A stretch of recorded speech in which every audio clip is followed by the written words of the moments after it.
is high income earners pay a higher percentage.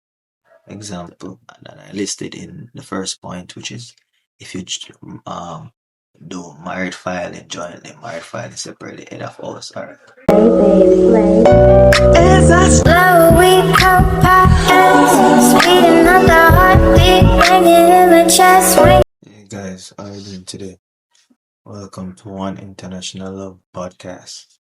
Okay, so today we're going to talk about 5 key tax topics. Number 1 is income tax types. For example, progressive, regressive, proportional. Progressive tax is high income earners pay a higher percentage. Example, US federal income tax.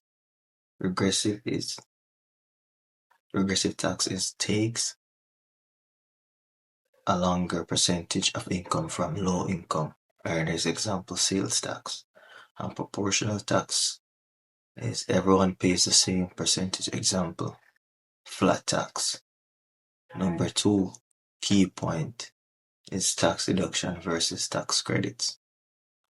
Number 3 key point is capital gains and losses. And number 4 is filing tax and exemptions. And number 5 is business taxes and depreciation. And then additionally, you got common tax forms to know.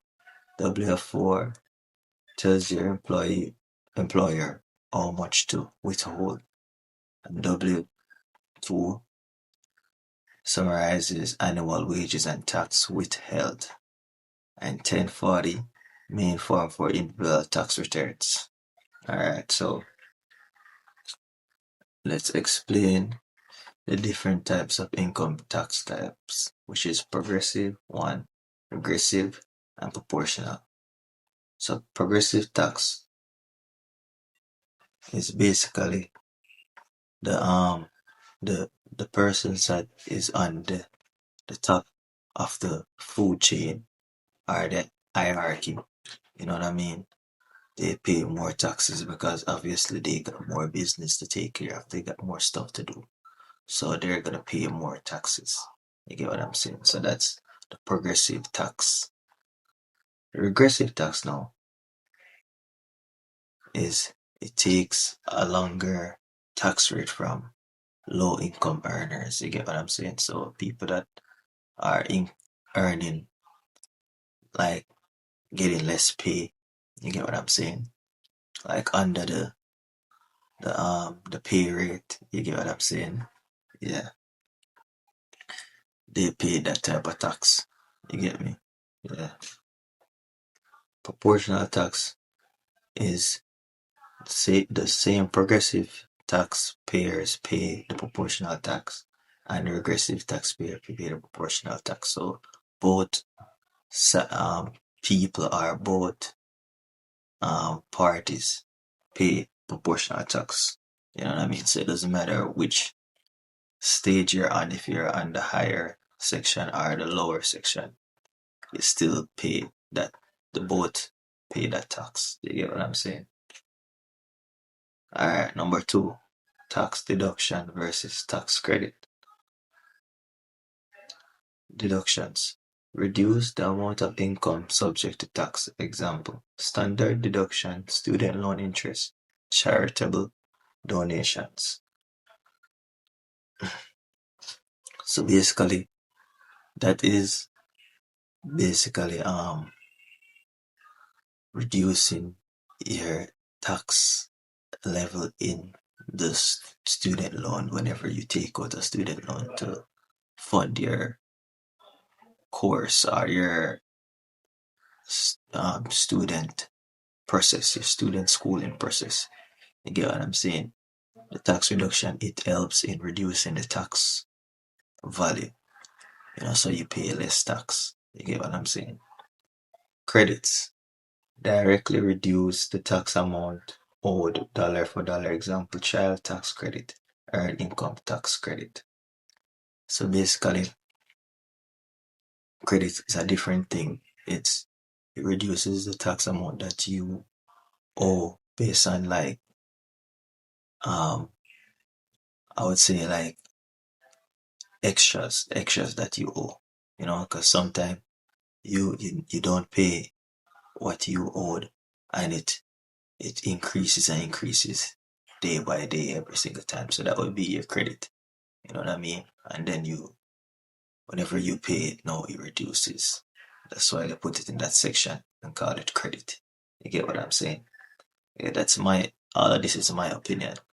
You know what I mean? So I say what it means, and then I give an elaboration of what I think it entails. You get what I'm saying? Number 3, capital gains and losses. So point 1, tax on profits from the sale of assets, stocks, profit held for more than 1 year, long term, or less than 1 year, short term. So so so basically, whenever you keep your capital for a long term period and you don't pay a tax, it adds up, it adds up, it adds up. You get what I'm saying? Yeah. And depends on how much it adds up and you're not able to pay it, you can go to you can lose. You get what I'm saying? Lose your business, lose your property because you can't pay the tax off. You get what I'm saying? Or they seize it. You get what I'm saying? But you got a long term payment and you got a short term payment. You know what I mean? So whichever payment is suitable for you. You know what I mean? That's what I get out of it.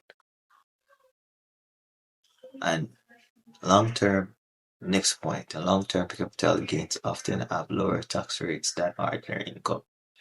So basically, that's saying that long term, if you choose the long term route, it has less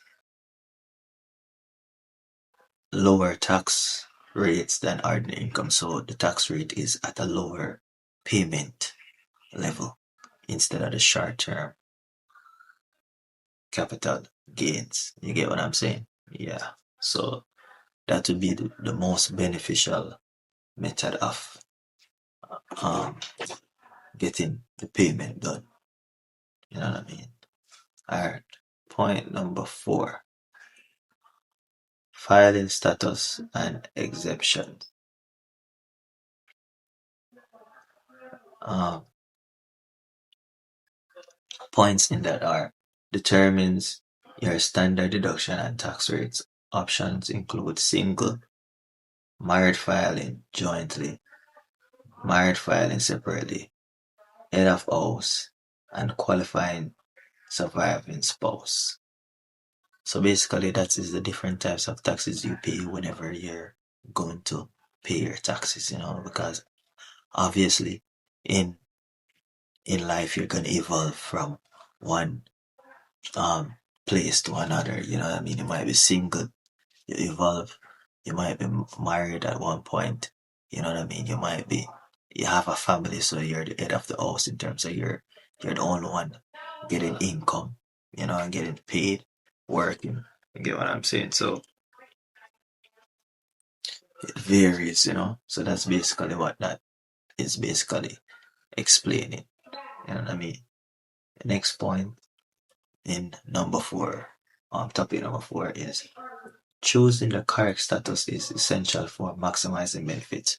So basically, that's saying that whichever one of those stuff that you choose that I listed in the first point, which is if you do married filing jointly, married filing separately, head of house, or surviving spouse, or single, it has benefits. You know what I mean? You got some of them that you pay a better tax rate than some. You get what I'm saying? Depends on whichever one you pick.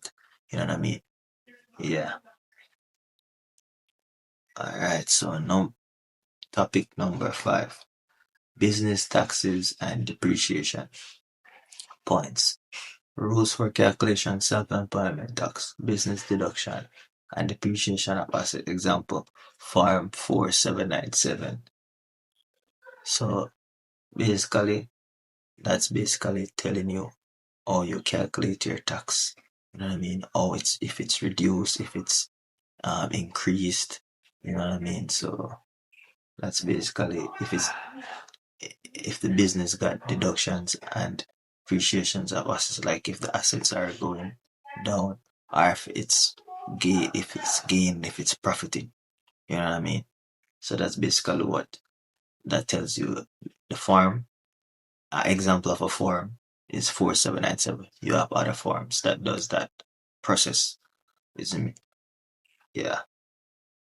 So point number 2 includes specialized rules for corporations, partnerships, and LLCs. So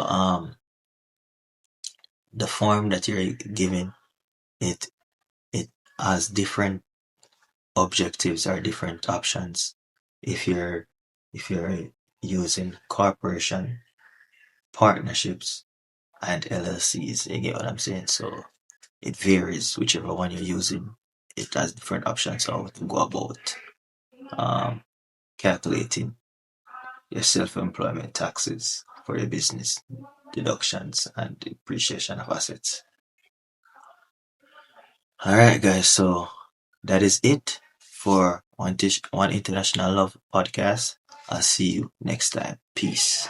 Yeah, yeah, yeah, yeah, yeah, yeah, yeah, yeah, yeah, yeah, yeah, yeah.